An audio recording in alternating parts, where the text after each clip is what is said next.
Bonsoir. Bonsoir à toutes et à tous. Nous sommes très heureux et honorés d'accueillir ce soir Manuel Valls pour une conférence, si je puis dire, qui est un témoignage sur le thème pouvoir. Alors, je suis administrateur provisoire de cette université, c'est-à-dire président intérimaire depuis quelques semaines et pour quelques semaines, donc je serai évidemment particulièrement intéressé à écouter ce que notre ancien Premier ministre aura à nous dire sur ce thème. C'est l'occasion de rappeler que notre université, qu'on rapproche le plus souvent de grandes écoles et de grandes écoles de commerce, est en fait une création et une institution très politique. Vous savez que nous sommes dans l'amphi Edgar Faure. Vous ne savez peut-être pas qu'Edgar Faure, alors qu'il y a eu des fonctions multiples dans la République, il notamment a été le président de l'Assemblée nationale, a présidé la commission qui a conduit, un peu après mai 68, à la création de Dauphine, donc il y a une cinquantaine d'années. Vous ne savez peut-être pas également, enfin vous savez sans doute que nous sommes dans les anciens locaux de l'OTAN. Peut-être ne savez-vous pas que nous avons une magnifique collection de photos. Au moment du passage de John Fitzgerald Kennedy, on était en 1963, me semble-t-il, ou un peu avant, au moment où JFK, de passage à Paris, allait ensuite à Berlin pour expliquer qu'il était ein Berliner, donc dans des circonstances historiques et très, très politiques. J'ai également souvenir, dans ce même amphithéâtre, nous en parlions, Monsieur le Premier ministre, tout à l'heure, d'avoir accueilli l'un de vos prédécesseurs. J'ai appris tout à l'heure que vous en aviez été l'un des très proches collaborateur, Michel Rocard, qui avait fait ici une grande conférence sur le thème de la taxe carbone. On était à la fin des années 2000. Et puis, dans des temps plus lointains, nous avions également accueilli, entre autres, Premier ministre, et je n'ai pas tenu une liste exhaustive, Raymond Barre, qui également avait donné une conférence. Je vous avoue, nous étions au début des années 2000, donc le thème m'a un peu échappé, mais également sur la manière d'exercer le pouvoir, notamment sur des questions de politique économique.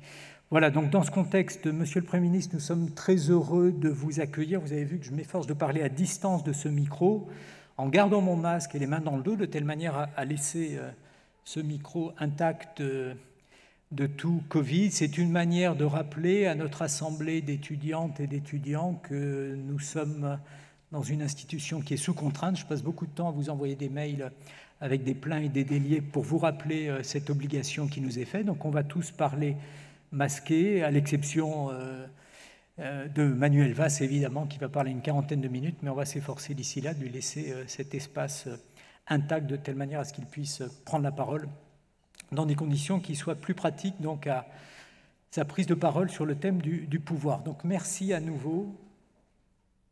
Je pense que nous pouvons commencer à vous applaudir, ce qui n'est pas la manière d'applaudir ma brève prise de parole.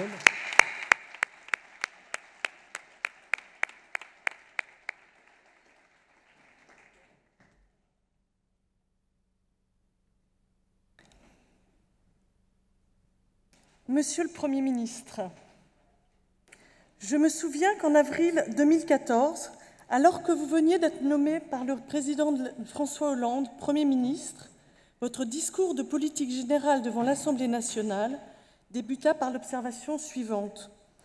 Trop de souffrance, pas assez d'espérance. La souffrance, Monsieur le Premier ministre, vous l'avez rencontrée pendant votre mandature à la mairie d'Évry ou comme député de l'Essonne. Vous avez là lutté aux côtés et en faveur de ceux qui souffrent de discrimination. À cet égard, votre conviction place la laïcité comme meilleur rempart contre le racisme, l'antisémitisme, le communautarisme ou l'intolérance. Ces combats forment votre empreinte d'homme politique de laquelle vous ne vous éloignerez jamais. Lorsque vous endossez les habits de Premier ministre, le pays souffre d'une crise économique et sociale. En réponse, vous proposez la mise en place du pacte de responsabilité dont l'ambition est la création d'emplois durables en France. Mais ce programme économique va se trouver brutalement interrompu au premier jour de l'année 2015 par une vague d'attentats d'une violence inouïe causant la mort de 148 personnes et d'innombrables blessés. Le 13 janvier, au lendemain des meurtres des journalistes de la rédaction de Charlie Hebdo et de la prise d'otage du magasin Hyper Cacher, vous prononcez devant l'Assemblée nationale un vibrant hommage aux victimes, discours qui suscita dans ce climat de vive émotion un réel sentiment d'unité nationale. Vous entrez en guerre avec beaucoup de détermination contre Daesh, qui menace notre identité et notre démocratie. Vous allez rester 3 ans chef du gouvernement, sous la présidence de François Hollande, lequel, renonçant à la perspective d'un second mandat, ouvrira pour vous le champ des possibles et vous conduira à vous présenter à l'élection présidentielle. C'est finalement Emmanuel Macron qui sera élu président de la République. Vous quitterez le PS, soutiendrez La République en marche et conserverez votre mandat de député de l'Essonne jusqu'en 2018, date à laquelle, à la stupéfaction de tous, vous vous tournerez vers les électeurs de Barcelone et partirez vivre là-bas.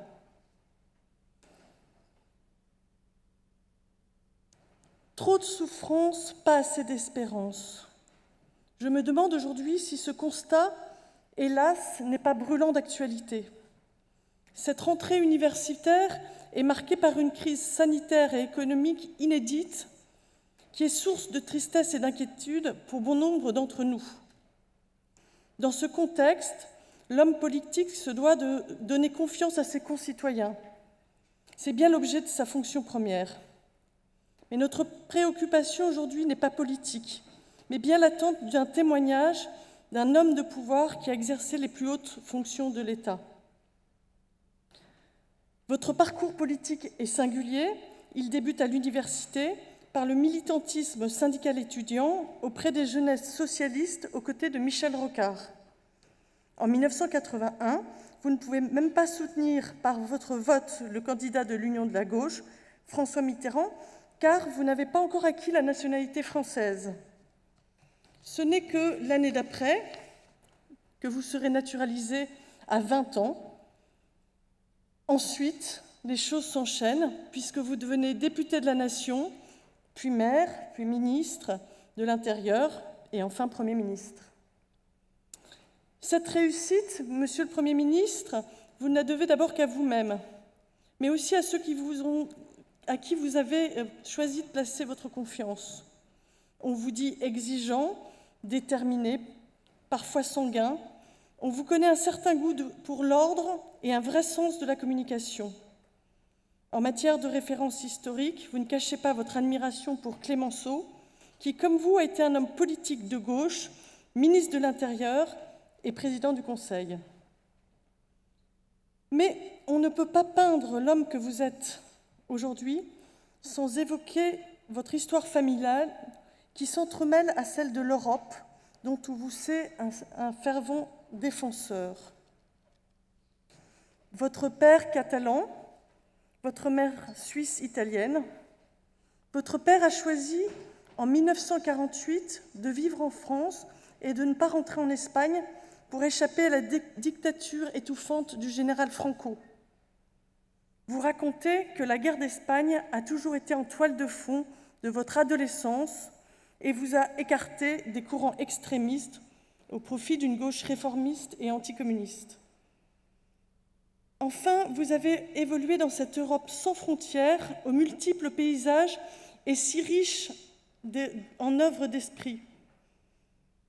Vos étés d'adolescent, vous les passez chez vos grands-parents respectifs, dans les montagnes de Suisse, en Catalogne, et vous habitez avec vos parents à Paris, sur l'île Saint-Louis. À cette même période, vous devenez le témoin privilégié de la richesse culturelle de cette Europe. Votre père, Xavier Valls, peintre de grand talent, a côtoyé les plus grands artistes et intellectuels de l'époque. Il a travaillé avec Fernand Léger, a fréquenté Giacometti, Balthus, Luis Fernandez, le peintre, pas le footballeur, et bien d'autres. Souvent, chez vos parents, les confrontations d'idées se mélangent et vous avez été habitués à à partager toutes ces idées, que ce soit en français, en espagnol ou en italien.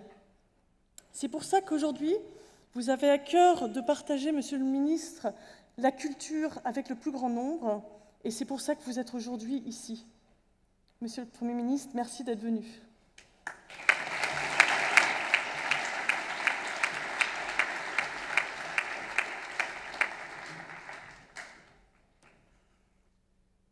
Merci. Merci pour votre invitation. Monsieur Frédéric Gonan, ça fait déjà plusieurs semaines, sinon mois, que vous m'avez invité, et merci des mots d'accueil de votre administrateur provisoire de l'université, Monsieur Geoffron, et des mots que je viens d'entendre d'Amélie de Brias, bien trop doux, peu critiques à l'égard d'une carrière exceptionnelle, mais qui à un moment a dérivé vers d'autres voies, mais c'est la vie, j'y reviendrai dans un instant. Je mesure le privilège de me retrouver ici à Paris-Dauphine, où je suis venu assez régulièrement depuis de nombreuses années, privilège encore plus exceptionnel vu la période que nous traversons. Il n'y a pas beaucoup d'occasions de se rencontrer, de débattre et de se retrouver. Et puis par ailleurs, ça me fait vraiment plaisir. Je reviens plus régulièrement en France, même si j'habite en grande partie à Barcelone, en Espagne, mais je suis français, j'aime la France me manque, les Français me manquent, donc pour moi c'est évidemment un moment particulièrement intéressant, et surtout de pouvoir le faire, même si nous aurons peu de temps, mais nous aurons un temps quand même de débat avec vous, avec cette génération. Je vous écoutais il y a un instant parler de Raymond Barre et de Michel Rocard. Ils sont morts tous les deux.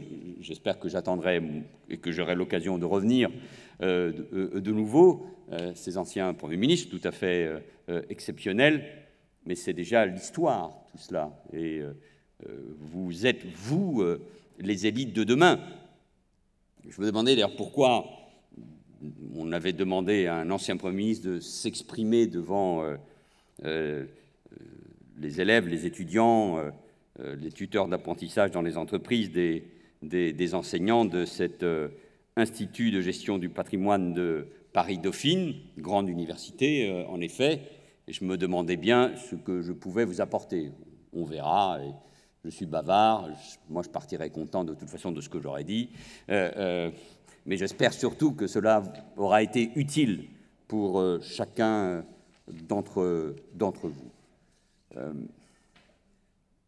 Et c'est de cela dont je veux vous parler, parce que vous aurez les uns et les autres à exercer des responsabilités de pouvoir, de gestion, de rapport de force, d'expérience.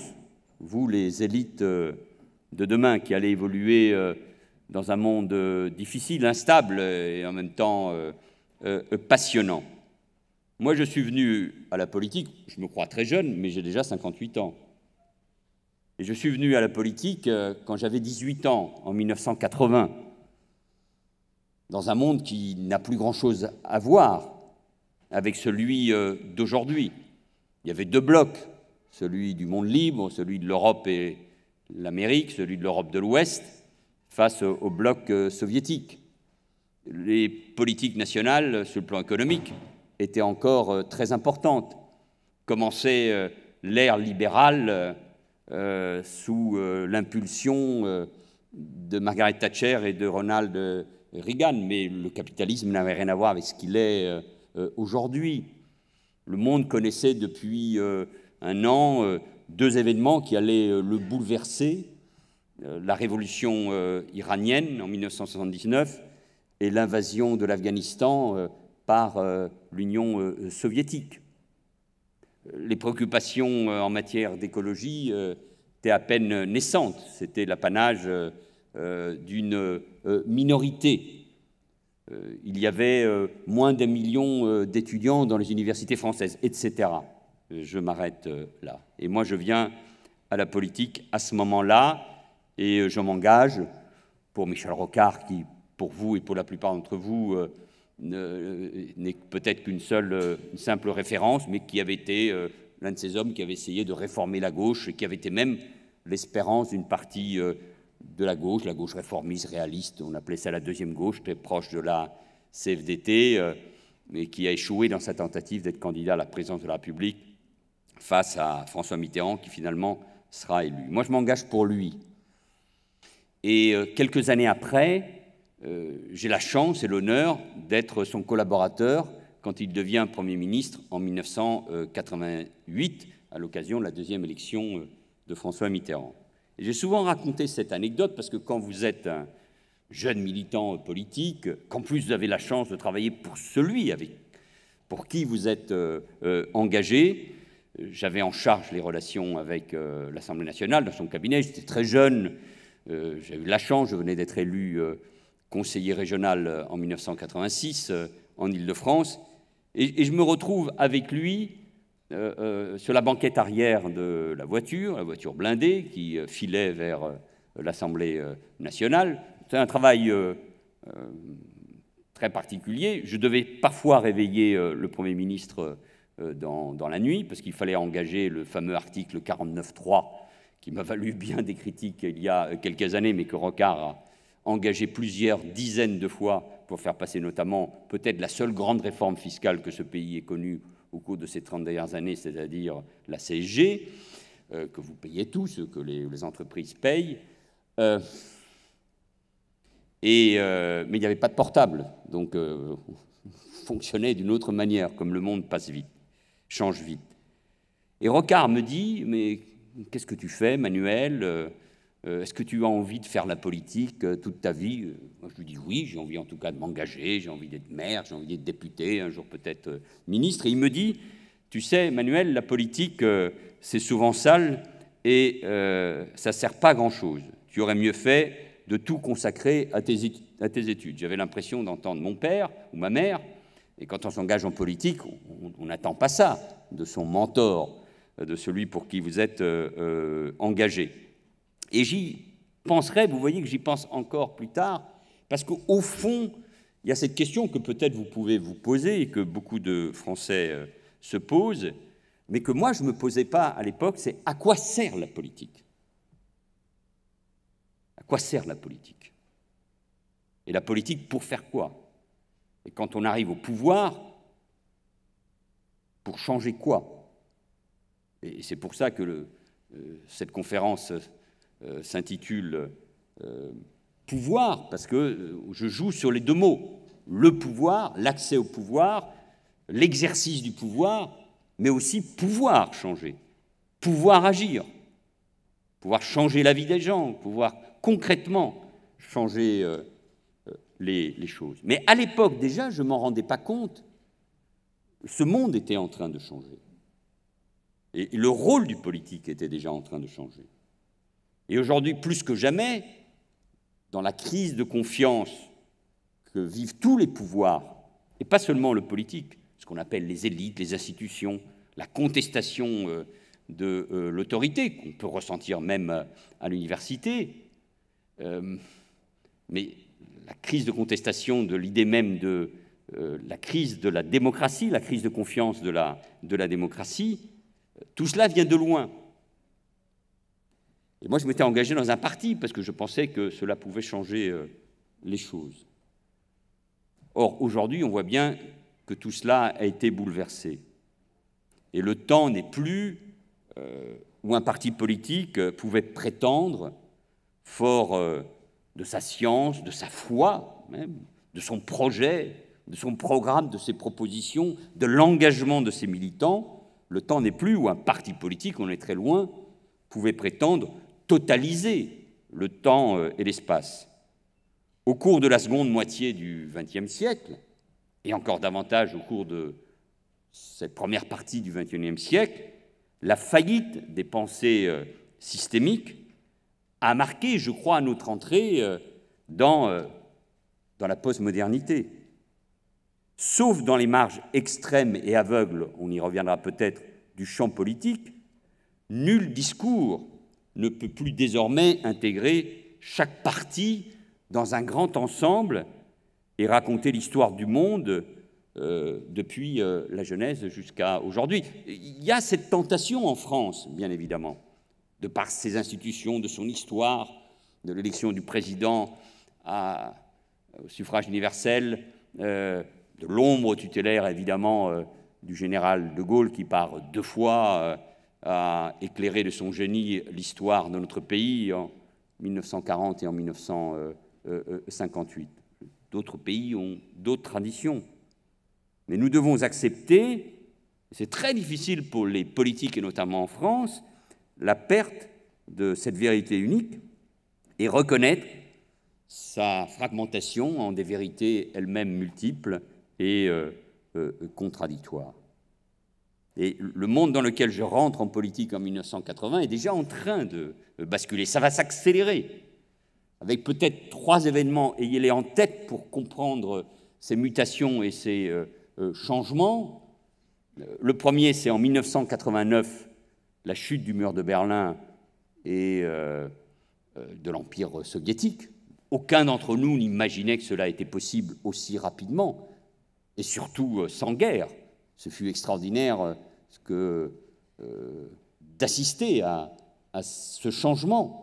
Moi, je m'étais engagé, c'était dit il y a un instant, au Parti socialiste, mais évidemment dans une confrontation avec le communisme et sa pensée totalitaire. C'est un événement considérable, mais au fond, qui déséquilibre le monde, puisque après 1945, le monde s'est organisé ainsi avec cette confrontation après la victoire contre les Alliés. Pour l'Europe de l'Ouest, ça marchait relativement bien. C'était cette alliance incroyable à laquelle je crois, de l'économie de marché, de l'État-providence et de la démocratie. Et nous nous sentions d'ailleurs, grâce à notre sécurité sociale, à nos avancées sociales, grâce au modèle rhénan en Allemagne, grâce à notre propre modèle en France, forts, pas seulement par rapport à l'Union soviétique, mais aussi par rapport aux États-Unis d'Amérique, où nous considérions que les inégalités étaient plus puissantes. C'est le premier événement qui va tout changer. Et au fond, la démocratie, une partie de la gauche notamment, et la démocratie perd son ennemi traditionnel, le communisme. Fukuyama avait écrit à ce moment-là que nous étions à la fin de l'histoire, parce que la démocratie libérale, nous ne sommes pas loin de l'amphi de Raymond Aron, qui est un maître pour beaucoup d'entre nous, mais cette démocratie libérale, on pensait qu'elle avait gagné. Et on voit que c'est beaucoup plus compliqué que cela, que la démocratie est en cause, que le populisme est là. Le deuxième événement, c'est évidemment la globalisation de l'économie, à un niveau qu'on n'avait jamais connu. L'économie a toujours été, d'une manière ou d'une autre, globalisée. Mais cela s'accélère avec la globalisation des marchés financiers, des moyens de communication, et chaque État perd progressivement sa force, même si les Européens, et c'est notre génie, cherchent à s'organiser ensemble pour peser. Et ça reste évidemment plus que jamais le grand projet de demain. Mais cette globalisation entraîne aussi ces crises. Elle culmine dans les années 90, dans les années 2000. Elle s'attaque évidemment à l'État-providence, à l'État social, à la protection sociale. Elles appauvrissent les classes moyennes, créent des inégalités. Et donc il y a un questionnement sur le fonctionnement de tout cela. On le voit encore avec des événements récents encore en France, quand on annonce une fermeture d'entreprise à Béthune. Et cela change progressivement aussi le rapport aux politiques. Pourquoi ? Parce qu'on a le sentiment d'une forme d'impuissance. Vous étiez encore très jeune, mais la crise financière de 2008 marque sentiment d'impuissance des politiques qui sont obligés d'aider les banques, mais qui voient des millions de personnes dans le monde sombrer dans le chômage, dans la précarité ou dans la pauvreté. Et c'est un coup fatal pour la capacité des politiques à faire face à ces crises et à les résoudre. La dernière grande crise, celle de 1929, avait donné le New Deal de Franklin Roosevelt, mais avait aussi accéléré l'arrivée au pouvoir des fascismes, Mussolini qui était déjà, et Hitler en Allemagne. Et le troisième grand événement, c'est le 11 septembre 2001, c'est les attentats des tours jumelles à New York et de Washington, parce que c'est l'entrée, même si c'était un processus qui avait commencé avant, je vous l'ai dit, dans les années 80, d'une globalisation de l'islam et du retour des identités. Et dans ce monde globalisé, les citoyens, les personnes, sont à la recherche de leurs racines, d'une manière ou d'une autre, de leur identité, parce qu'ils sont perdus, ils cherchent les repères. En Catalogne, ça peut être l'indépendance. En France, ça peut être la recherche d'une identité propre dans des quartiers populaires autour de l'islam. Mais vous en trouvez de multiples d'identités, puisqu'on perd cette référence et on se replie sur sa propre culture, ce qu'on croit être sa culture. Tout ça a bouleversé, évidemment, les difficultés déjà grandes de gestion des politiques. Et en termes concrets, cette obligation s'est traduite par la prise en compte, ou la tentative de prise en compte, de la complexité des demandes sociales. Et aujourd'hui, plus que jamais, il n'est plus possible de considérer les attentes d'un individu, c'était la vulgate marxiste, mais c'était une vulgate assez, au fond, partagée. On ne peut plus considérer les attentes d'un individu, donc, à travers le seul prisme de sa classe sociale. Aucun d'entre nous ne se vit plus comme la simple incarnation d'une catégorie, et notamment d'une catégorie abstraite. Dans le cadre de nos démocraties libérales, la politique a dorénavant pour mission, ou devrait avoir pour mission, de concilier l'élaboration d'un projet collectif. Et on en a, la France, la construction européenne, qui cette fois-ci n'a pas failli, elle a été au rendez-vous, notamment avec la crise du Covid, en tout cas pour anticiper les conséquences de la crise du Covid, c'est-à-dire les conséquences économiques et sociales. Le projet collectif, et quel plus grand projet collectif que celui de sauver la planète. Et moi, je m'honore d'avoir été Premier ministre au moment des accords de Paris en 2015 sur le climat, même si ça reste évidemment sans doute la plus grande préoccupation de l'humanité. Le projet, c'est sauver l'humanité, c'est sauver l'espèce humaine. Donc ce sont des projets collectifs, mais qui doivent être conciliés avec la reconnaissance des choix personnels, individuels. Certes, je crois que la politique doit encore et toujours exercer une fonction identitaire pour permettre à nos concitoyens de se reconnaître dans leur maison commune, donc, c'est-à-dire la France.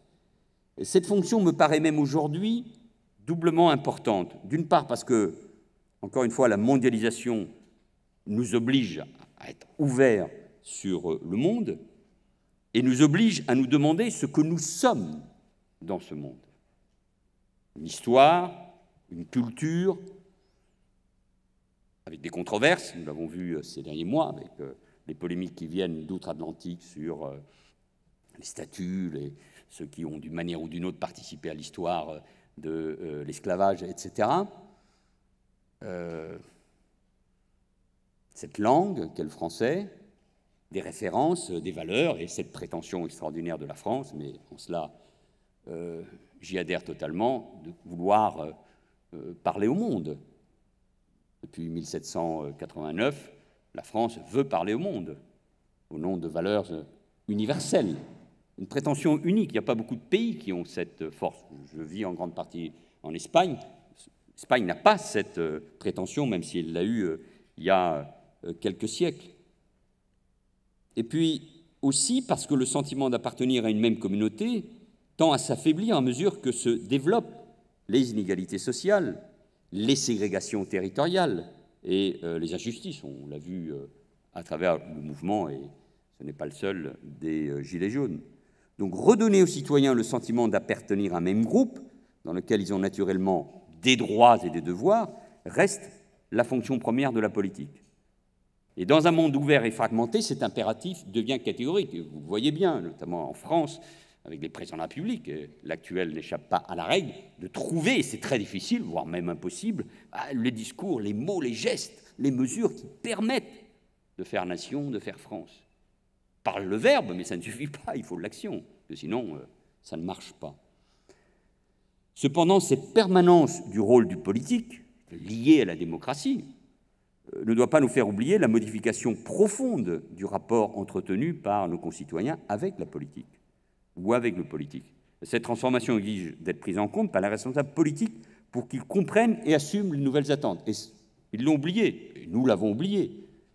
C'est un point important, car je ne suis pas convaincu qu'il soit toujours bien compris par les responsables politiques. Je manie l'art de la litote, il n'est pas compris. Pour prendre la mesure des changements opérés, évidemment la digitalisation du monde, et pas seulement de l'économie, la part de l'information continue, la part évidemment des réseaux sociaux, le fait que nous vivons tarte à la crème, mais je l'évoque, j'enfonce une porte ouverte en tout cas, mais c'est une réalité, dans une société profondément horizontale et de moins en moins verticale. Mais pour prendre la mesure de ces changements, il faut tout d'abord admettre que l'identité politique des individus est désormais très éclatée. Très éclatée. J'entends par là que leurs identités se confondent de moins en moins avec leurs convictions ou leurs préférences partisanes. Il y a 30 ans, 40 ans, quand quelqu'un se disait de gauche, on devinait aisément tout ce que cela recouvrait ou pouvait recouvrir. Être de gauche comme être de droite renvoyait souvent, pas toujours, je ne veux pas être caricatural, à un milieu social, à un univers professionnel, à des traditions. Moi, j'étais étudiant à Paris 1, à Tolbiac, c'était une université de gauche. Et on venait se frotter aux étudiants de droite ou à Paris-Dauphine, sinon ce ne serait pas rigolo. Mais c'était comme ça marchait. Ou alors, si on voulait vraiment affronter l'extrême droite et la famille Le Pen, les filles, on allait à Assas. Le monde était simple, c'est sympathique. Ça, incontestablement, a changé. Désormais, cela est beaucoup moins clair, car l'identité politique d'un individu n'est plus qu'une dimension parmi beaucoup d'autres de son identité personnelle. Ça a toujours été comme ça, bien évidemment, heureusement, mais c'était marqué, surtout en France. J'avais été frappé il y a quelques années d'apprendre que 70% des Français pensaient que des désaccords politiques entre conjoints n'avaient pas beaucoup d'importance. Ces désaccords sont vécus ou étaient vécus comme des différences légitimes et parfaitement acceptables et non comme des visions du monde radicalement différentes. Et en tant que responsable politique, on ne peut pas ignorer cette réalité. Je crois même indispensable de le faire afin d'éviter de creuser un dangereux décalage avec nos compatriotes. Prenez l'exemple de toute victoire électorale à la présidentielle. Les présidents qui gagnent, tous, pensent qu'ils ont gagné sur leur programme, sur leur projet, et que les Français leur ont donné un chèque en blanc. Nicolas Sarkozy a été élu en 2007, sans doute la dernière élection, ou l'une des rares élections présidentielles, depuis 1981, où il y avait une confrontation et une envie d'avoir un changement dans la vie politique à travers trois figures, qui étaient Nicolas Sarkozy, Ségolène Royal et François Bayrou, avec une participation massive, non seulement dans les urnes, mais dans les meetings. Un véritable intérêt. Mais ensuite, on a bien vu que François Hollande a été élu parce qu'il fallait chasser Nicolas Sarkozy du pouvoir, même si ça a été ric-rac. Et d'une certaine manière, Emmanuel Macron, qui a soulevé de l'enthousiasme, était là pour chasser tous les autres, pour changer. Et on a un mouvement qui s'appelle le dégagisme et qui peut s'accroître, et qu'on voit en œuvre un peu partout dans le monde. Et ce décalage, il est de plus en plus frappant. Mais revenons au fond, puisque c'est une leçon inaugurale. Les individus ne pensent le politique aujourd'hui qu'à partir de leur vécu, pas à partir de ce que les parents leur ont transmis seulement, ou à travers des idéologies. Le communisme, le fascisme dans les années 30, le communisme, le libéralisme, les grands débats entre Sartre, Camus et Aron, les débats issus au moment de mai 68, la confrontation de 1980 entre François Mitterrand qui voulait changer la vie et les autres qui avaient peur que les chars russes fondent sur les Champs-Élysées le soir du 10 mai 80. Évidemment, tout cela n'a pas eu lieu, ni les chars soviétiques, ni le changement vraiment dans la vie, même s'il y a eu évidemment des grands progrès. Mais regardez ce qu'on dit de 1980. J'ai fait tous les meetings dans cette époque-là, donc on parlait de la retraite à 60 ans, on n'y est plus tout à fait. De la 5e semaine de congé payé, elle y est encore. De l'abolition de la peine de mort, c'est une grande réforme, mais heureusement ça ne concernait pas beaucoup d'individus. Mais regardez qu'aujourd'hui, dans les sondages, les Français expriment, pas une majorité d'entre eux, leur volonté de voir rétablie la peine de mort. Il y a eu des changements. Au fond, le changement principal, ça a été l'alternance dans la Ve République. il y a eu un changement majeur qui a changé profondément le visage de la France, qui a été la décentralisation et que tout le monde a accompagné. Puis ensuite, l'idée européenne qui s'est imposée plus que jamais. Mais les individus pensent à travers leur vécu, et ce n'est qu'à travers ce qu'ils vivent eux-mêmes qu'ils se représentent le monde dans lequel ils existent. Les problématiques familiales, les problématiques de travail. Si le discours politique ne résonne pas avec ce qu'ils connaissent, ils décrochent de plus en plus et zappent.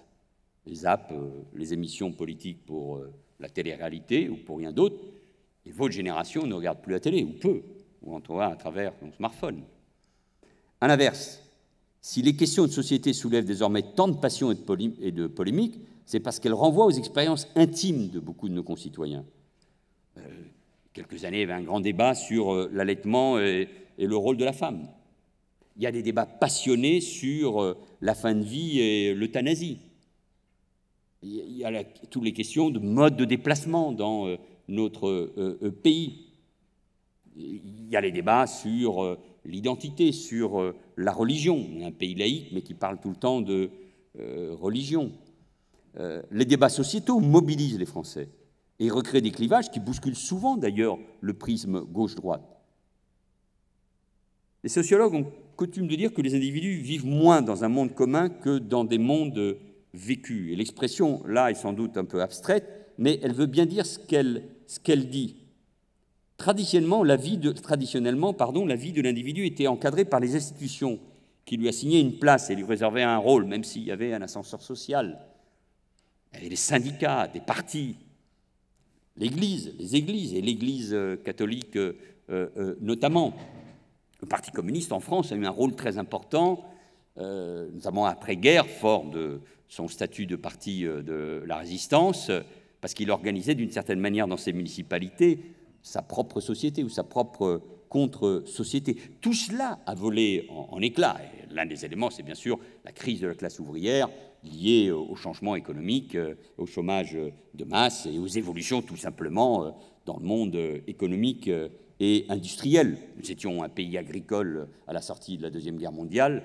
Nous sommes une grande puissance agricole, mais nous ne sommes plus un pays agricole, en tout cas par rapport au nombre d'individus qui travaillent dans ce secteur, même si chacun de nous, Français, se rêve en paysan, ou en tout cas en jardinier. Et aujourd'hui, en plus, l'individu est réticent à accepter cet encadrement. Dans les syndicats, dans les partis, il n'y a plus de grandes manifestations. Les Facebook, les réseaux sociaux, même des manifestations qui s'organisent en quelques heures. Ça a été vrai pour les Gilets jaunes, ça a été vrai il y a quelques mois devant le palais de justice, une manifestation organisée par le comité Traoré avec 15 000 personnes, ça a été considéré comme très important.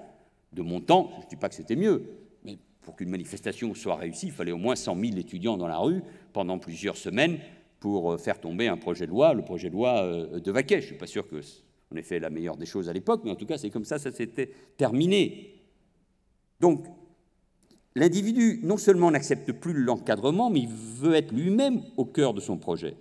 Et de ce fait, il n'aspire pas forcément à faire partie d'un système qui l'enferme, l'embrigade et lui dicte sa conduite. En tout cas, ce qu'il accepte, c'est éventuellement d'être sur des réseaux sociaux, d'avoir des amis, de participer au débat, parfois dans le pire, c'est-à-dire de manière anonyme, pour insulter l'autre ou pour se faire insulter, mais d'autres manières, il le fait aussi en partageant des expériences, mais pas forcément au nom d'une idéologie. Au début, d'ailleurs, les Gilets jaunes, c'est intéressant, c'était un mouvement social, horizontal, plutôt provincial, sur les ronds-points, qui voulait dire quelque chose. Ensuite, il s'est transformé, il a été récupéré, il est devenu plus violent, mais il était spontané. Il était spontané, et les partis et les syndicats n'arrivaient pas à le retrouver. C'est de la même manière pour les partis politiques. Les grands partis politiques se sont défaits progressivement. J'en sais quelque chose avec le Parti socialiste en 2017, au profit de partis, mais qui ne le sont plus. Deux grandes nouveautés de ces dernières années, c'est la France insoumise, qui est un parti peu présent au niveau local, même s'il a un leader, je ne suis guère l'ami, mais dont il faut reconnaître le talent. Et la République en marche a une majorité à l'Assemblée, un président de la République, mais n'a aucun ancrage dans la réalité du pays. Ce ne sont plus des partis militants. On ne paie plus de cotisations, il n'y a plus de réunions, il n'y a même plus de direction, il n'y a même plus de délibération collective. Il ne faut pas s'étonner ensuite que ces formations soient en crise. Et d'autres apparaîtront, d'autres formes de mouvement. Il se précipite. On voit bien la force, d'ailleurs. J'ai étudié longuement les questions de populisme et j'ai donné des cours dans une université à Barcelone il y a un an, et on regarde très bien ce que peuvent représenter la force des populismes grâce aux tweets, grâce à une mobilisation sur les réseaux sociaux. Et Trump est, de ce point de vue-là, même s'il ne faut jamais oublier qu'il s'appuie quand même sur un grand parti, le parti républicain, pour gagner les élections il y a 4 ans, utilise ça, parce qu'il a parfaitement compris comment fonctionne la société.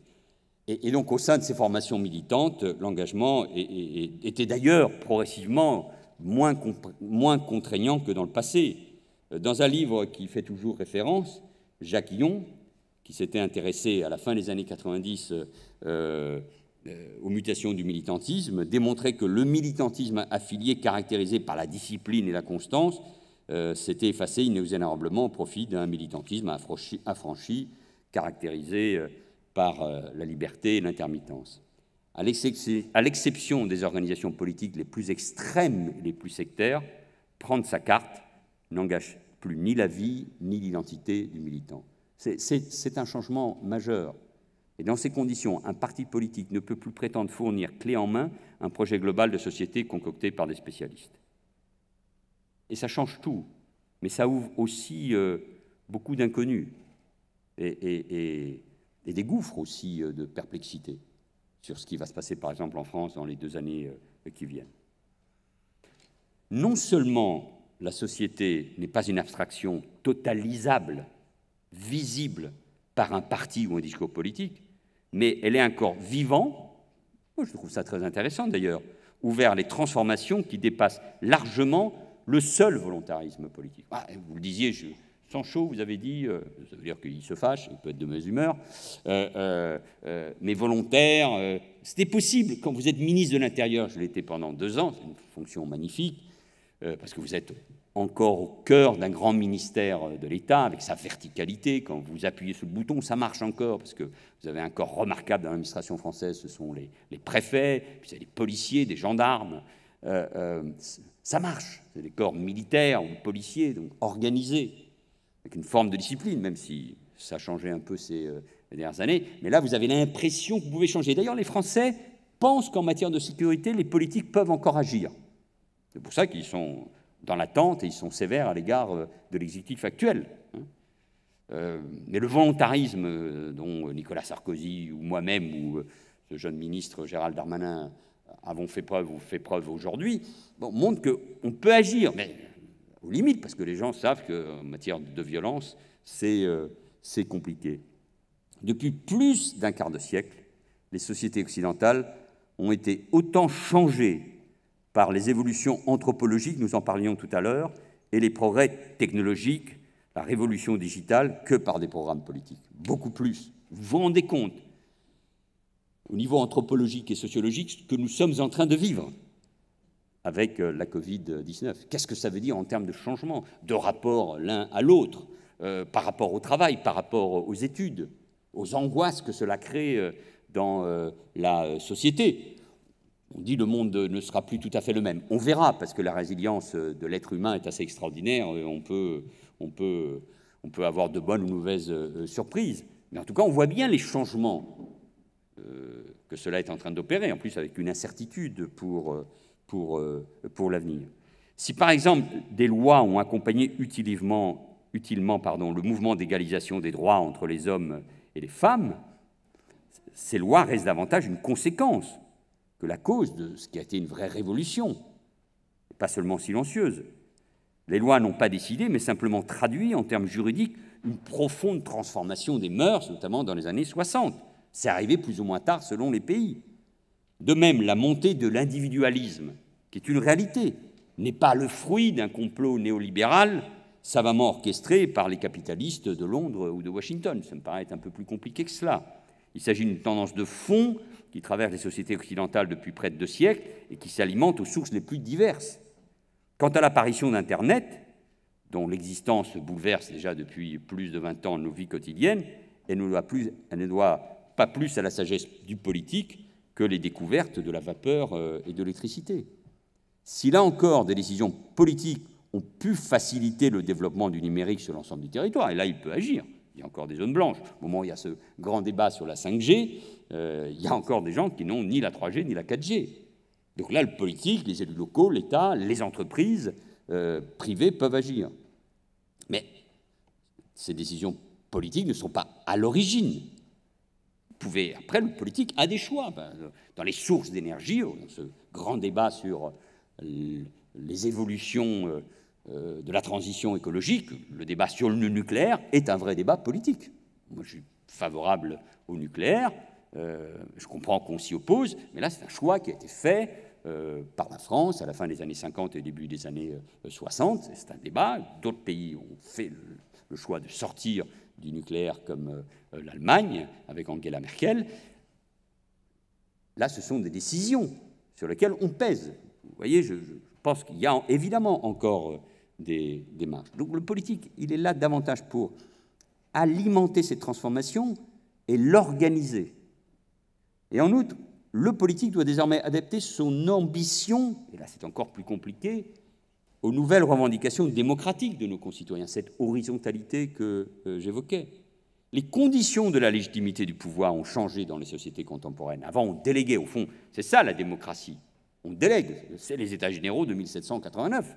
On délègue à d'autres, et pas uniquement aux monarques, la voix, la parole, la revendication des cahiers de doléances. Et progressivement, on va vers le suffrage universel, qui réellement, en France, n'arrive qu'au lendemain de la guerre, quand les femmes, de la Deuxième Guerre mondiale, quand les femmes peuvent voter, parce que ce suffrage universel était évidemment tronqué. L'élection au suffrage universel, pourtant, ne suffit plus pour garantir une pleine légitimité. Et pourtant, quelle autre légitimité? Issus de majorités temporaires, les gouvernements des démocraties libérales doivent composer avec l'opinion publique en dehors du temps électoral. Pierre Rosanvallon, dans de nombreux livres, a essayé de réfléchir sur ce qu'il appelait la démocratie participative entre deux élections. Ce fut l'un des thèmes inachevés de Ségolène Royal en 2007.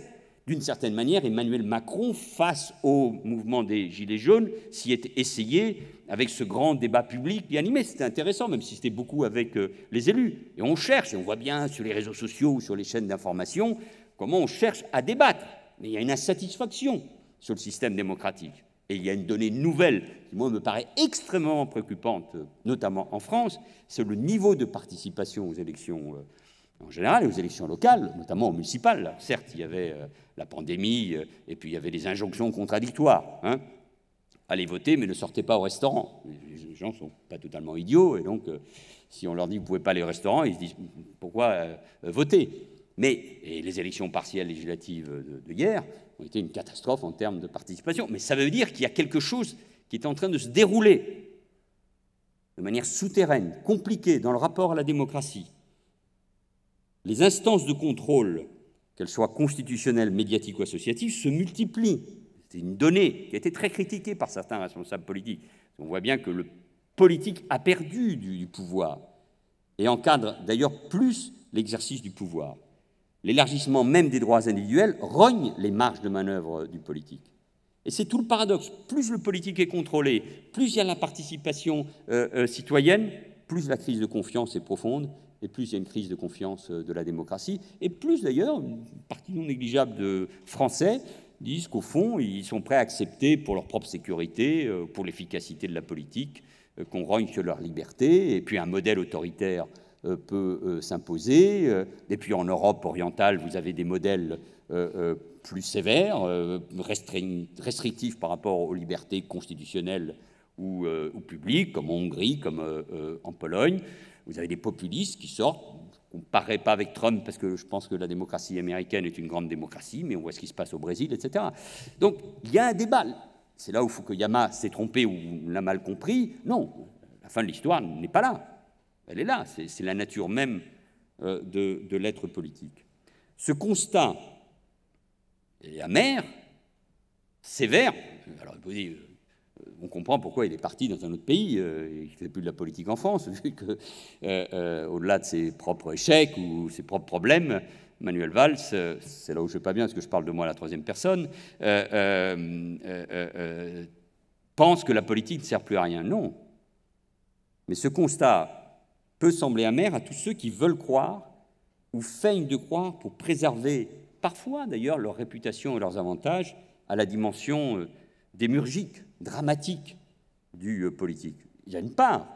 Moi, on me dit quelles sont vos références politiques. Nous sommes des nains face à des grands responsables politiques. Clémenceau est un homme exceptionnel, peu connu. On le connaît parce qu'il a été le père de la victoire en 1918. C'est un homme exceptionnel, qui s'est rarement trompé sur l'essentiel, notamment au moment de l'affaire Dreyfus, sur ce qu'il devait faire. De Gaulle, plus avec ce nom qui résonnait déjà comme la France, qui sur l'essentiel a eu raison. Ou Churchill, pour prendre un autre exemple, qui a été la voix de la résistance face au nazisme quand tout s'écroulait. Nous ne sommes rien face à ces responsables. Donc il y avait cette dimension dramatique. Mais dans le monde d'aujourd'hui, je pense que nous ne devons pas nous décourager, il ne faut pas décourager tous ceux qui pensent qu'il vaut mieux se battre avec un tronçon de glaive qu'à main nue. S'il ne peut prétendre changer seul la société, le politique peut réaffirmer en effet sa capacité d'encadrer les évolutions sociales dans le sens d'un projet ou de différentes propositions. Je ne sais pas si tout cela vous dit quelque chose. Vous qui vivez dans ce monde, au fond, vous l'avez trouvé tel qu'il est, avec ses évolutions.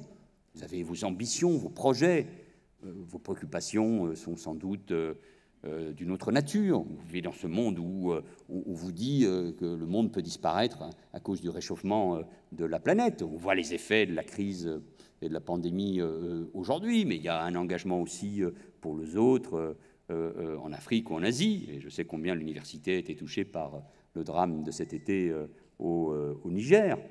Il y a d'autres formes d'engagement, et elles sont magnifiques, elles sont belles, elles sont en plus concrètes. Mais vous êtes aussi une génération qui vit les choses différemment. Vous êtes une génération qui est touchée par d'autres thèses, la thèse du complotisme.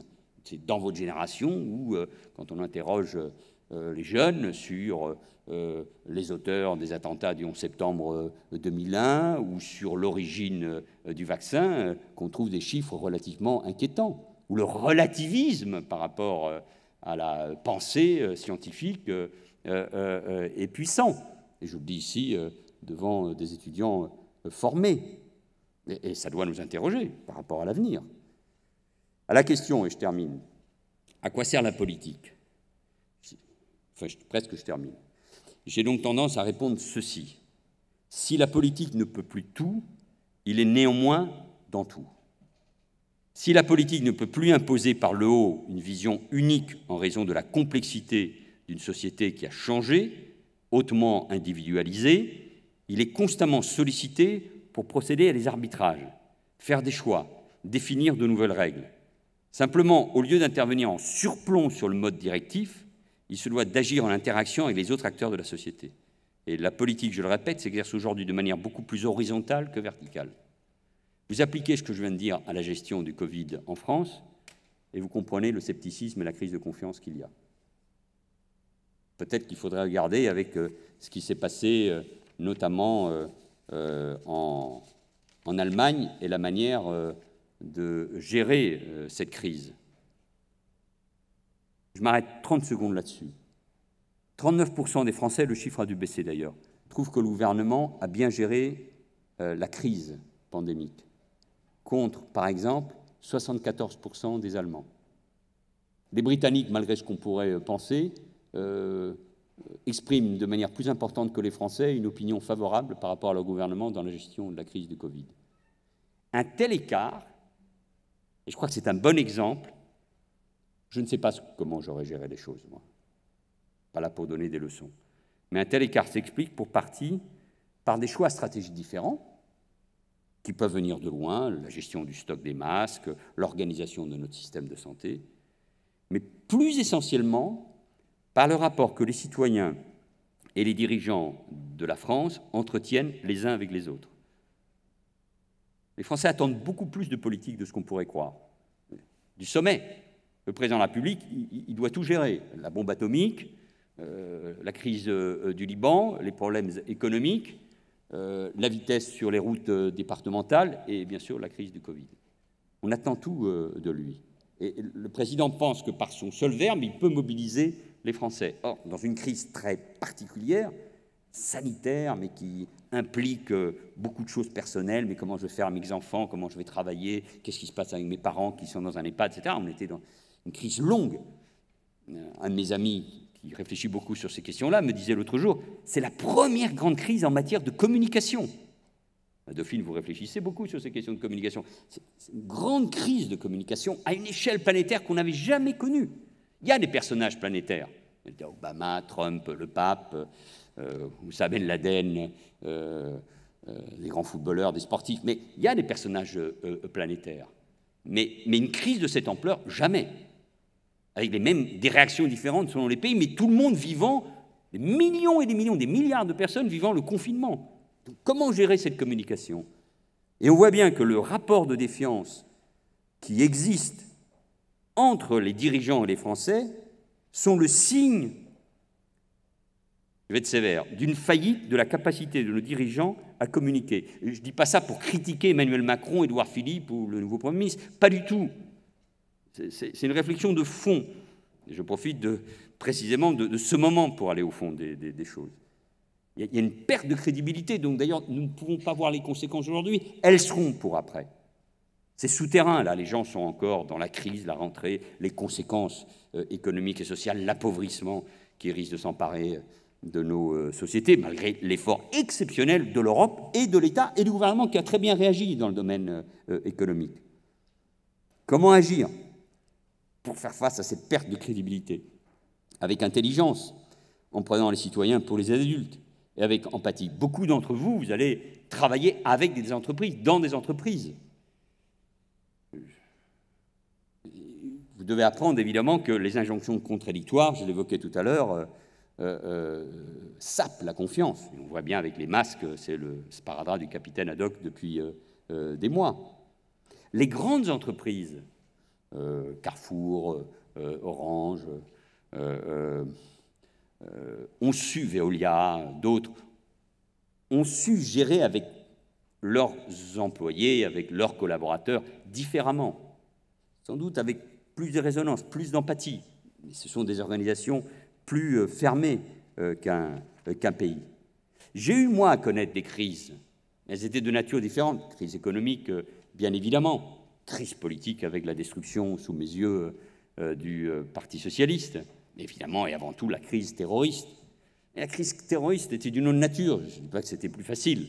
C'était effrayant et ça m'a marqué à tout jamais à vie. Et j'y repense au moment où il y a le procès Charlie. Ça nourrit mes convictions républicaines et laïques et mon intransigeance, d'autant plus que sur bien des sujets, l'histoire m'a donné raison, avec la montée de l'antisémitisme, la liaison entre l'extrême gauche et l'extrême droite sur ce sujet-là, le rôle des réseaux sociaux, l'aveuglement des responsables politiques, etc. Mais là, nous étions frappés par le terrorisme, il fallait réagir en matière de sécurité, de défense, frapper en Syrie, s'organiser, c'est difficile. Et on pouvait, à travers le verbe, ce fut le cas de mon discours en janvier 2015, mobiliser les Français et retrouver, et malgré Charlie, l'hypercachère, Montrouge, le Bataclan et les terrasses de Paris, Nice et de multiples attentats, on a tenu bon. S'il y a une chose dont je suis fier, c'est qu'on a tenu bon. On s'est beaucoup trompé pendant le quinquennat de François Hollande, nous avons fait des erreurs, mais on a tenu bon le pays dans un moment extrêmement difficile. Mais là, la crise de confiance qui vient de loin, hein, elle vient de très loin, elle est là, elle est redoutable. Et la manière de gérer le pouvoir, cette relation, elle aura forcément des conséquences sur les prochaines échéances politiques, dans un sens que, évidemment, je ne connais pas. Alors, là je termine vraiment, cela modifie toute manière d'agir du politique. Mais cela ne limite ni son rôle, ni moins encore son importance, et je veux terminer avec ce message d'optimisme, parce que moi je me battrai jusqu'au bout, c'est ma vie. Moi je suis un politique, la politique c'est ma vie, et la politique c'est la vie. Je peux faire plein d'autres choses, mais je suis et je pense politique. J'aime la politique, suis toujours intéressé à ce qui se passait, évidemment, mais comme acteur. Le politique infuse d'autant mieux la société qu'il s'y intègre. Et ça, c'est tout le problème, de savoir qui fait de la politique. Mais il ne pourra jouer pleinement son rôle qu'en s'adaptant au monde qui change et aux demandes sociales qui, elles aussi, se transforment. La grande espérance après l'élection d'Emmanuel Macron, c'est un changement dans la manière de faire la politique. Très honnêtement, pour le moment, il n'y est pas arrivé. J'ai voté pour lui, j'ai quitté le PS pour le soutenir, et j'ai été député pendant 1 an de sa majorité. Je ne regrette rien. Mais préparer l'avenir, ce n'est donc plus tracer les contours d'un grand jardin à la française que les électeurs viendront visiter dans 20 ans. Ce n'est pas se projeter vers des utopies auxquelles d'ailleurs plus personne ne croit. C'est proposer des solutions aux problèmes immédiats et anticiper ceux dont on sait qu'ils vont se poser inéluctablement. En matière d'emploi, de formation, on parlait beaucoup d'apprentissage, un problème majeur, d'environnement, de famille, mais d'être concret, pas dans le verbe seulement, dans l'action. Donc le rapport à l'avenir, qui me paraît essentiel, se construit désormais différemment. Une grande organisation totalitaire comme la Chine, elle sait penser l'avenir, mais parce qu'elle n'a pas ce problème démocratique. Encore qu'elle fait face à des contestations réelles, elle ne peut pas tout étouffer. Mais c'est une société totalitaire, en tout cas c'est un pouvoir totalitaire. Mais ça n'empêche pas que quand ce pauvre médecin qui avait découvert le virus meurt dans des conditions qu'on ne connaît pas encore, il y a une flambée en Chine, où quand il y a des problèmes de pollution, les populations bougent et font pression. Tout pouvoir totalitaire ne peut pas enfermer tout le monde, et encore davantage, évidemment, dans une société démocratique. Mais parce que je crois profondément dans la démocratie, parce qu'il n'y a pas d'autre système, parce que je crois dans l'alliance complexe, mais de l'économie de marché, des protections sociales dont nous avons besoin, et heureusement la France a cette protection sociale. Regardez le chômage partiel dans cette période difficile. Et la démocratie, économie de marché, protection au pluriel, démocratie et valeurs autour de l'idée républicaine, d'émancipation, de justice. Ces mots, il ne faut pas qu'ils soient vides de sens. Dans le discours d'investiture en 2014, je dirais que la politique est devenue une langue morte, c'est vrai. Mais je ne peux pas me résoudre à la fin de la démocratie, et donc à la fin du politique. Et donc, et même si c'est une invention extraordinaire, qui vient en plus du siècle des Lumières et de nos grands philosophes, il faut la chérir. Mais cela oblige un changement, à une compréhension du monde. Car le politique qui souhaite accéder au pouvoir pour pouvoir agir, j'ai toujours été comme ça. Moi, je ne mets ni communiste, ni trotskiste, un social-démocrate, comme on disait à l'époque. Aujourd'hui, je suis un républicain de gauche. Je crois au progrès, mais je ne suis pas sectaire. Je peux travailler avec beaucoup de monde. Mais c'est une si belle idée, la démocratie et la politique, que s'il y avait un seul message que j'aurais envie de vous transmettre, malgré les difficultés, malgré le monde qui est le vôtre et dont je suis bien conscient qu'il n'est pas facile pour vous. J'ai des enfants qui ont votre âge ou sont un peu plus âgés. Je parle avec eux, je vois bien la difficulté de dessiner l'avenir, mais mérite la peine de se battre pour la démocratie, pour agir. Et contrairement à ce que me disait Michel Rocard en 1988, la politique, non, elle n'est pas sale, elle n'est pas vaine. Si on a des convictions et des valeurs, et si on comprend bien la société, et si on est en phase avec celle-ci, pour répondre à l'attente des Français. Voilà, merci.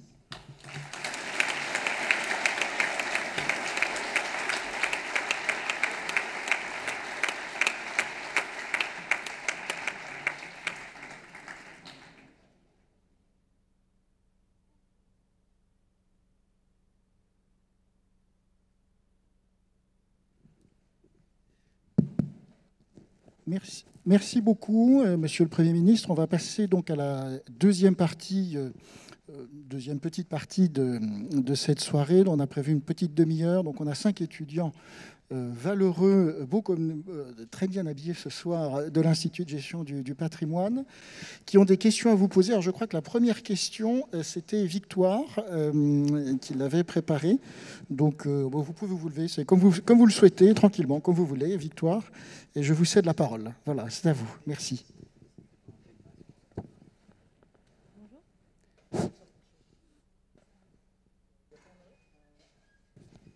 Petit problème de sono. Si c'est bon, il faut vraiment vous mettez. Voilà. Bonjour Monsieur le Premier ministre. Victoire Romano, je suis étudiante en première année de master à l'Institut de gestion de patrimoine. Une première question. Quelle est la décision la plus complexe que vous ayez eu à prendre pendant votre mandat de Premier ministre? On prend... Il y a un livre qui est sorti sur l'enfer de Matignon, c'est-à-dire sur la difficulté pour les premiers ministres. Moi, je n'ai jamais vécu cela. Je suis né, j'ai été élevé, éduqué, sans qu'on m'ait dit « tu seras un jour président de la République ou Premier ministre ». Pour moi, je considérais que c'était un formidable honneur et une chance incroyable que d'être Premier ministre. Donc on prend beaucoup de décisions, beaucoup. La décision la plus difficile, elle est liée forcément à ce que je disais il y a un instant sur les attentats, parce que je voyais bien les implications que cela veut dire en termes juridiques et le message qu'on faisait passer. C'est quand j'ai proposé au président de la République, dans la nuit du 13 novembre 2015, de convoquer un conseil des ministres extraordinaire pour passer à l'état d'urgence. Ce que nous n'avions pas fait au moment de Charlie.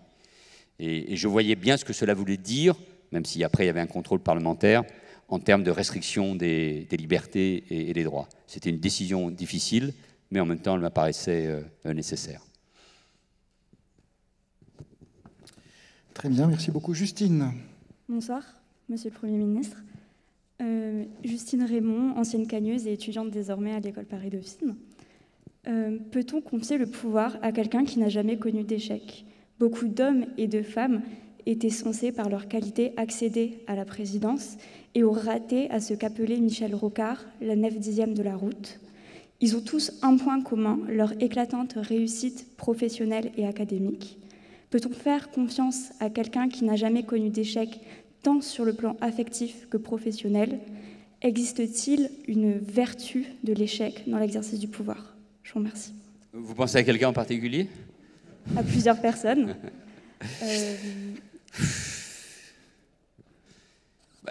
Moi, je suis de la tradition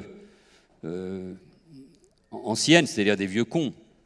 C'est-à-dire, je me suis frotté au militantisme, j'ai connu 2 échecs aux élections législatives, j'ai vécu avec ma femme, mes enfants, d'abord à Argenteuil, je me suis confronté au communisme local, j'ai appris à faire du porte-à-porte, à recevoir des coups et à perdre des élections. Et j'ai perdu aussi des débats internes au sein du Parti socialiste. Donc cette expérience, elle vous sert. Bien évidemment, elle vous donne une forme de carapace pour tenir le choc dans les moments difficiles. Mais c'est là, c'est vrai aussi dans les métiers de l'entreprise. Il y a la théorie, puisque vous apprenez grâce à l'apprentissage ou à l'alternance, et puis ensuite, il y a la réalité. Et au fond, quand vous gouvernez, ça n'arrive jamais comme vous l'aviez attendu. Et vous savez, moi j'étais maire d'une ville très complexe, très difficile, mais merveilleuse, qu'est Évry, pendant 11 ans. Et quand vous êtes maire, vous tenez la réalité presque dans les mains. Vous la tenez, puis vous pouvez changer les choses et vous voyez les effets immédiatement. Un nouveau quartier, une réhabilitation, un stade, un gymnase, une politique en faveur des élèves, un conservatoire, une bibliothèque, une médiathèque, etc. etc. Une rue neuve. Vous voyez les effets à 2-3 ans. Je reviens à Évry de temps en temps, en cachette, avec le masque, pour voir les changements de ce que j'avais lancé, moi, il n'y a pas très longtemps. Pour un pays, c'est beaucoup plus compliqué. Puis parfois, vous pensez faire une bonne réforme et vous voyez que les effets n'étaient pas tout à fait... Donc, vous n'êtes pas vraiment préparé. Ensuite, comme le système politique français, ou plutôt les partis politiques qui sont dans ce système, ont failli pour des raisons différentes. Le Parti socialiste, j'en dis un mot, parce que pendant 10 ans dans l'opposition, il a été infoutu de se préparer à l'exercice du pouvoir et à utiliser l'anti-sarkozysme, comme on dit, pour gagner les élections locales, mais pas pour se préparer à l'exercice du pouvoir. évidemment confronté à la réalité du pouvoir. François Hollande était un élu local d'expérience, un politique madré. Jean-Marc Ayrault était le maire de Nantes, reconnu pour être un grand élu local. Moi, j'avais cette expérience que j'évoquais. Et ça ne nous a pas empêché de terminer en guenille et rejeté, et jeté dehors du pouvoir, avec un président de la République qui n'a même pas pu se présenter. Et moi qui ai été battu dans une primaire par l'aile gauche du Parti socialiste, qui a terminé à 6% dans l'élection présidentielle. Mais on a été battu parce qu'on a voulu chasser la gauche du gouvernement, malgré cette expérience. Et donc, du coup, alors, d'une manière ou d'une autre, on risque d'avoir, à l'arrivée du pouvoir, arrivant au pouvoir, pardon, des gens sans expérience politique. Parce que le dégagisme que j'évoquais fera arriver des gens qui n'ont aucune expérience politique. Trump n'a aucune expérience de mandat politique. Emmanuel Macron avait été ministre pendant 2 ans. C'était mon idée. Je suis un génie de la prévision. Bolsonaro avait très peu d'expérience politique. Donc, il n'y a que des systèmes qui tiennent encore, peut-être grâce au système électoral, comme l'Allemagne et l'Espagne. Mais regardez ce qui s'est passé en Italie. Regardez toujours ce qui se passe en Italie, dans tous les domaines. Ils inventent les manières de faire la politique avant tout le monde, pour le meilleur et pour le pire. C'est un peuple qui est très imaginatif et qui anticipe ces évolutions. Je referme la parenthèse. Donc, vous aurez des hommes et des femmes qui arriveront au pouvoir sans expérience. Est-ce qu'ils sont meilleurs ou moins bons que les autres? Je ne sais rien. Est-ce que cette expérience peut manquer parfois pour comprendre une réalité du pays? Sans doute. Est-ce que c'est un élément compétitif majeur? Je ne sais pas. Je vais vous dire autrement les choses. Je pense que la France, en 2017, a eu de la chance. Grâce au talent d'Emmanuel Macron, incontestablement, grâce au choix qu'un certain nombre d'entre nous avons fait, à commencer par François Bayrou, mais aussi des gens comme Le Drian, Bertrand Delanoë, moi-même, en ayant appelé à voter Macron, grâce à la chance aussi qu'il a pu avoir.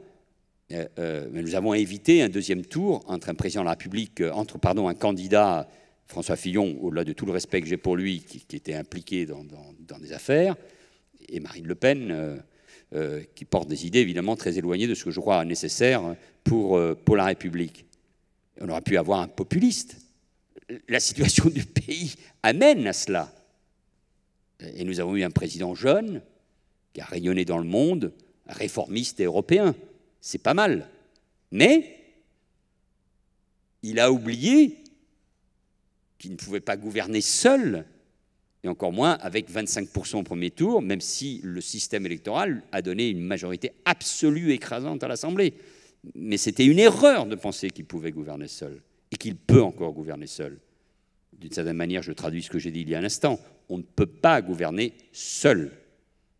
Il faut gouverner avec la société, dans un lien, dans une empathie. Et le danger, c'est que celui qui a dégagé tout le monde se fasse dégager par une autre vague. Et c'est le risque que je perçois pour demain. C'est-à-dire, si les gens ne veulent pas d'une autre confrontation Le Pen-Macron, qu'est-ce qu'ils iront chercher? Dans les partis traditionnels ou dans toute autre chose que nous ne devinons pas? Et baser le futur uniquement sur sa réélection face de nouveau à Marine Le Pen ou à une autre, c'est risqué pour le pays. Mais dans 5 ans, dans 2 ans, après 5 ans d'exercice du pouvoir, il aura cette expérience. Mais bon, je pense que c'est bien d'avoir un peu d'expérience. Ce qui, moi, me laisse beaucoup d'espoir encore pour les 25 ans qui viennent, pour repenser à mon avenir. C'est bien noté. Nicolas? Bonsoir. Il faut mettre directement sur la bouche. Directement sur la... Okay. Bonsoir, Monsieur le Premier ministre. Donc, vous avez dit tout à l'heure dans votre discours, les individus pensent à travers leur vécu, donc je vais faire appel à votre vécu pour répondre à ma question. De par les postes que vous avez occupés au sein du gouvernement, notamment chef du gouvernement, vous avez vécu des crises, notamment les attentats de Paris, la montée du chômage pendant votre mandat et les oppositions à la loi travail. Et pendant ces crises, vous avez eu la nécessité de prendre des décisions dans des moments difficiles. Dans cette salle, il y a des futurs gestionnaires de patrimoine qui auront aussi, pendant leur carrière, des décisions difficiles à prendre, notamment sur nos carrières, notamment avec nos clients, dans des circonstances compliquées. Je pense notamment aux successions. Vous êtes une personne qui a eu le pouvoir de décider. Quel est le conseil, ou plutôt les conseils que vous pouvez nous donner sur prendre des décisions dans des moments compliqués? Merci. J'espère que vous vous préparez à cet avenir grâce à vos enseignants et aux professionnels que vous côtoyez.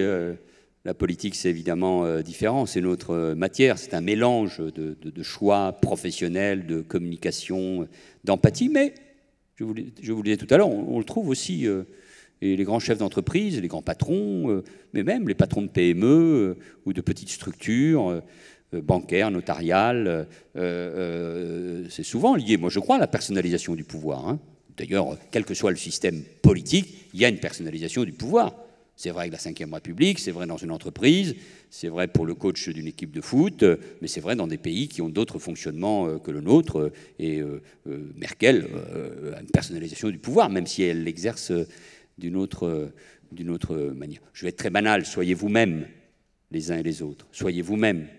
Ayez confiance dans votre personnalité. L'être humain, évidemment, peut être terrible, mais il recèle quand même des capacités, une intelligence, une capacité de penser qui est unique. Et moi, je m'émerveille toujours, je le dis vraiment sans démagogie, de ce que la jeunesse, c'était vrai, pour ce qui me concerne, il y a une quarantaine d'années, vous avez l'appétit de vie, vous ne craignez pas l'avenir, vous n'êtes pas freiné dans vos ambitions encore, comme on peut l'être par la prudence. Felipe González, l'ancien Premier ministre espagnol, qui est un bon ami, qui a déjà son âge, me disait, tu sais, on voit le changement entre la jeunesse et l'âge adulte quand on descend un escalier et quand on fait attention aux marches qu'on descend par peur de se casser la gueule. Vous n'avez pas ce problème, vous. Sauf quand on a les talons, mais enfin, même avec ça. Donc, cet appétit, cette envie, vous avez, dans votre question, il y a quelque chose qui est très juste sur l'échec. Il ne faut pas avoir peur de l'échec. Moi, je revendique l'échec. Et ce n'est pas parce que j'ai quitté un moment la vie politique que je ne pourrais pas y revenir. Au nom de quoi on me priverait de cette liberté? Il n'y a que les électeurs qui peuvent décider. Ce n'est pas parce que vous avez échoué un moment que vous ne pouvez pas revenir. Cette culture de la réussite en permanence. Non, l'échec, c'est une expérience de la vie.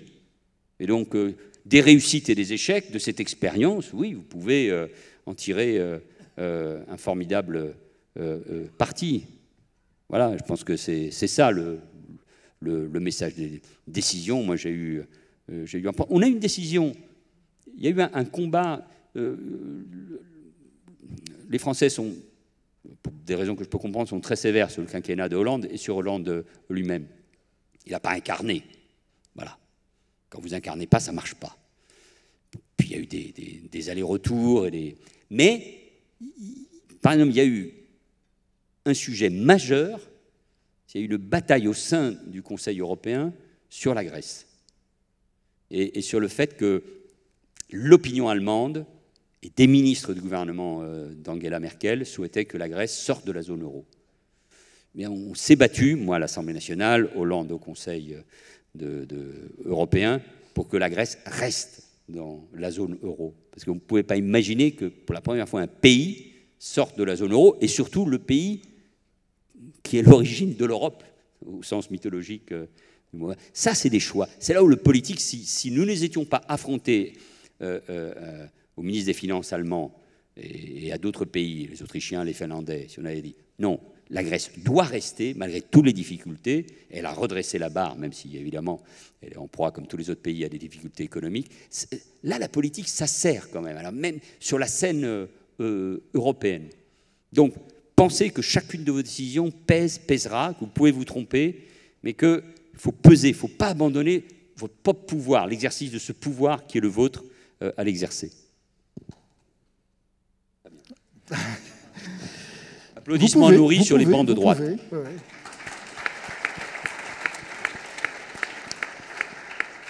Ça sera versé au compte-rendu, effectivement. Victor. Bonsoir, Monsieur le Ministre. Je m'appelle Victor, je suis en 2e année de gestion de patrimoine à l'IGP. Et ma question est la suivante. Quelle est la réforme dont vous êtes satisfait et voyez encore les effets aujourd'hui? Voyez encore les effets aujourd'hui que vous avez conduites? Non, mais il y en a forcément plusieurs. Alors, je vais vous en citer, allez, deux, peut-être, deux dans l'exercice de mes fonctions différentes. L'une, comme ministre de l'Intérieur, quand je suis arrivé, c'était juste quelques semaines, à Place Beauvau, pardon, c'était juste après les attentats de Toulouse et de Montauban. Et j'ai entrepris, je veux dire sur la base de ce que Nicolas Sarkozy et François Fillon avaient commencé à faire. Je ne crois pas aux ruptures, moi. Je pense que Nicolas Sarkozy a fait de bonnes choses, François Hollande aussi, Macron aussi. Je ne crois pas à l'idée de la rupture. Nicolas Sarkozy a été formidable dans la gestion de la crise de 2008.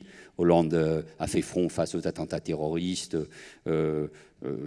Macron et Merkel exercent un leadership très important pour l'Europe. C'est comme ça que ça marche. Je ne crois pas l'idée on va tout changer, ou nous sommes les meilleurs et les autres, c'était l'horreur. Non, ça ne marche pas. Donc, sur la base de ce qu'il m'avait laissé, mais aussi d'erreurs qui avaient été faites, notamment avec la fin des renseignements généraux, qui permettait d'avoir une bonne écoute de ce qui se passait sur le terrain, notamment dans les banlieues. J'ai fait une réforme très profonde du renseignement, des services, comme on dit, et notamment des services de renseignement intérieur, qui aujourd'hui, cette réforme qui a été améliorée, confortée par Bernard Cazeneuve et ensuite par le gouvernement d'Édouard Philippe, donne à la France, malgré les attentats, une capacité à déjouer les attentats, à être à l'écoute de ce qui se passe, à mieux faire travailler les différents services. Voilà, donc ça, je sais que ça reste. Comme Premier ministre, j'ai fait une réforme extrêmement qui a été décriée à l'époque, mais parmi les parlementaires, mais pas dans l'opinion, comme Premier ministre, comme ministre de l'Intérieur et comme Premier ministre, je l'ai porté, qui était la fin du cumul des mandats. C'est moi qui avais cumulé député-maire, j'ai mis fin à ce cumul qui est rentré dans les mœurs à partir de 2017 et qui va de pair avec une autre réforme que nous avons voulu et que j'ai portée, qui est la création de grandes régions. Je sais que c'est compliqué parce qu'il faut toujours mieux organiser la proximité, notamment au niveau départemental, mais c'est une réforme de créer des grandes régions à condition qu'elles aient des pouvoirs puissants économiques et qu'on continue cette déconcentration, notamment en matière de santé ou d'université, donne à nos régions, avec des grandes métropoles, plus de force, à condition évidemment qu'on n'oublie pas les territoires ruraux ou semi-urbains. Voilà, ça je sais, c'est pas la réforme du moment, mais que c'est des choses qui restent et qui ne seront pas remises en cause et qui seront forcément améliorées. Ce n'est pas forcément toujours spectaculaire, mais c'est ça qui peut changer l'organisation d'un pays. Merci. Et puis une dernière question par Henri qui fait référence à vos origines familiales. Bonsoir Monsieur le Premier ministre. Je m'appelle Henri Closier, étudiant en deuxième année du master à l'IGP.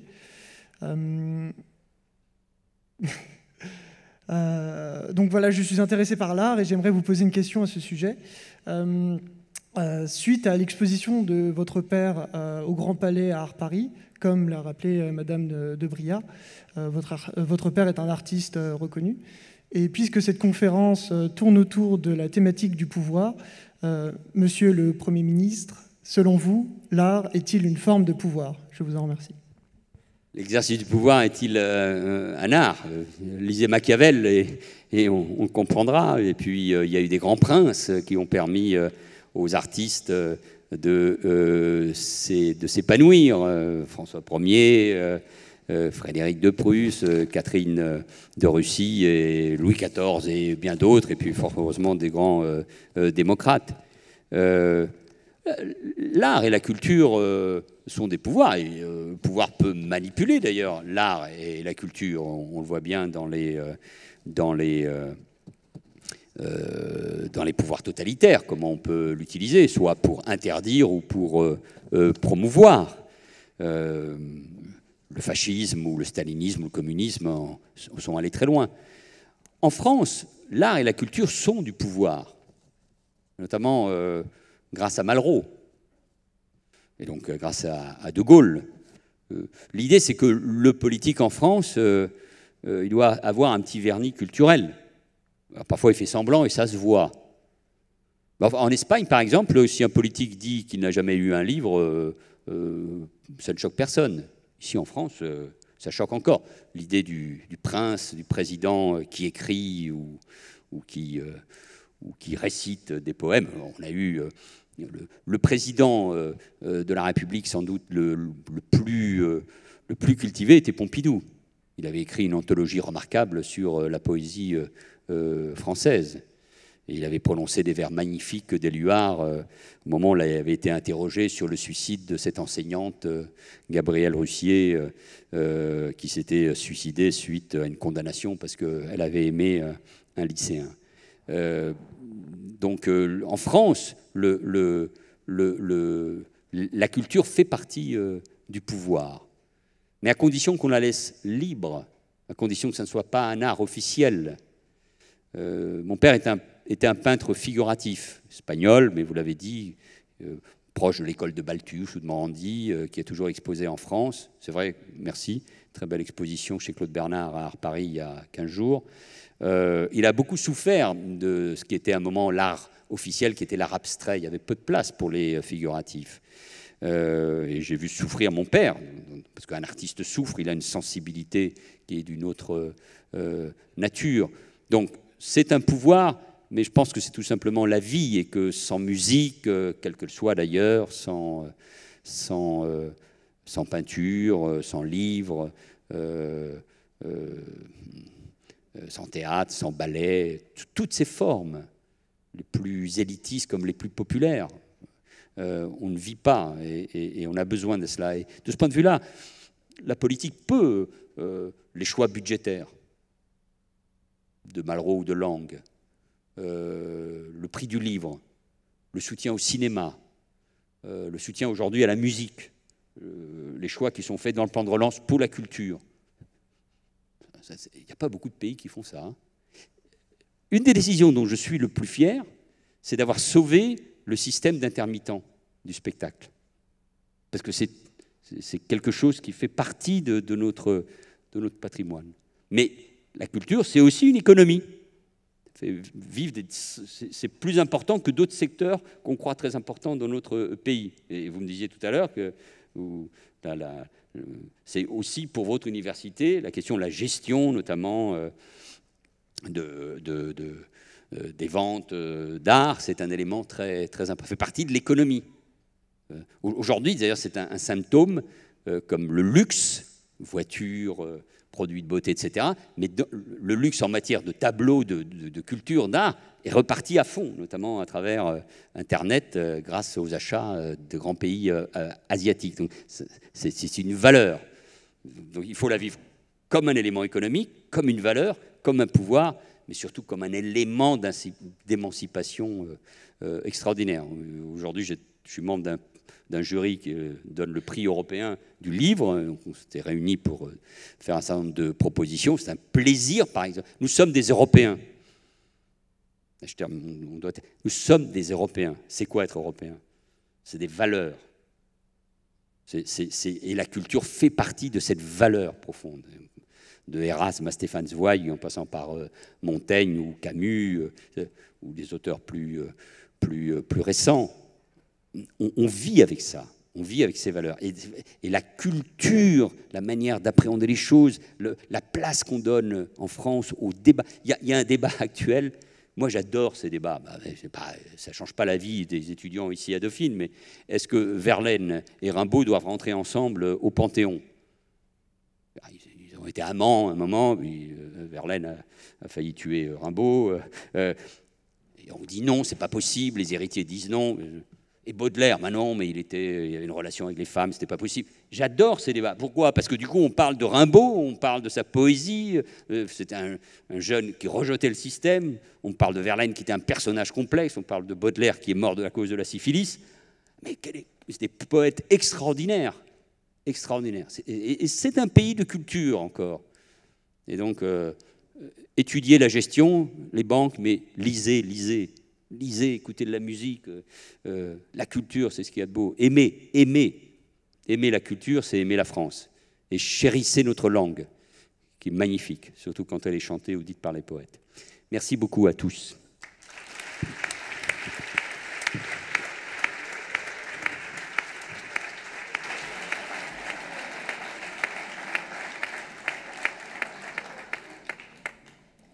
Monsieur le Premier ministre, Monsieur l'administrateur provisoire, cher Patrice, chers amis, il me revient de terminer cette soirée et cette conférence de Manuel Valls par quelques mots. Monsieur le Premier ministre, il était naturel que nous vous invitions à Dauphine. Dauphine est une université spécialisée dans les sciences des organisations. Qui dit organisation dit décision, et qui dit décision dit pouvoir.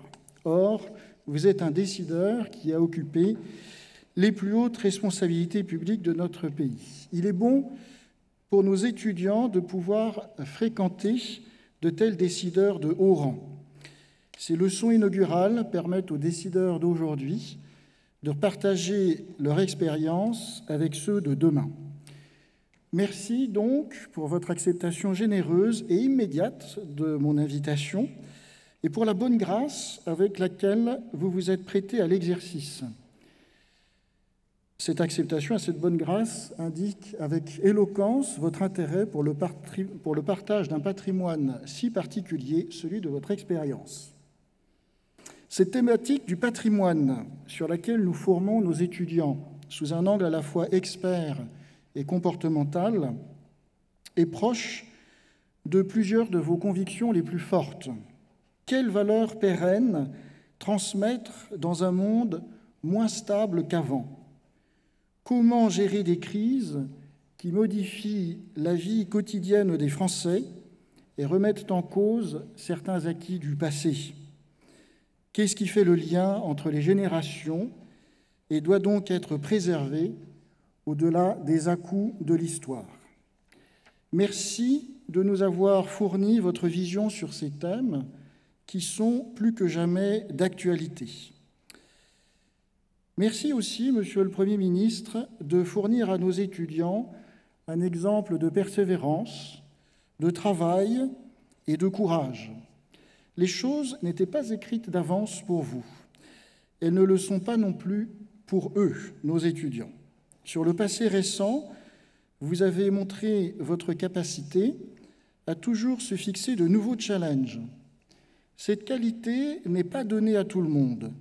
C'est le signe d'un esprit toujours jeune, au meilleur sens du terme, en alerte, qui ne refuse pas les nouveaux horizons et qui ne s'accroche pas à des voies royales, parfois imaginaires. Merci aussi, et peut-être surtout, d'avoir aidé nos étudiants à comprendre qu'ils peuvent, grâce à leurs compétences, à leur volonté et à leur travail, donner le ton autour d'eux, tirer les autres vers le haut et changer leur environnement pour le bénéfice de tous et pas seulement d'eux-mêmes. À tous, merci et bonne soirée.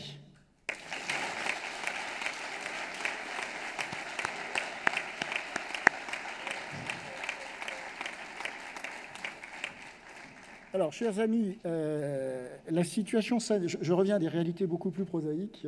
Après, la situation sanitaire étant ce qu'elle est, il n'y a pas de cocktail et j'en suis encore plus navré que vous, puisque c'est toujours une occasion sympathique, mais on ne va pas partir comme des voleurs avec Manuel Valls, donc j'en appelle un peu à votre sens des responsabilités. Il ne faut pas que vous vous agglutiniez devant le podium, mais si certains d'entre vous veulent leur saluer, pas tous, hein, pas les 250, on va rester quelques moments sur le podium, on a vu ça avec M. Valls. Et donc voilà, si vous voulez saluer, avoir des photos, ça peut être fait. Merci beaucoup.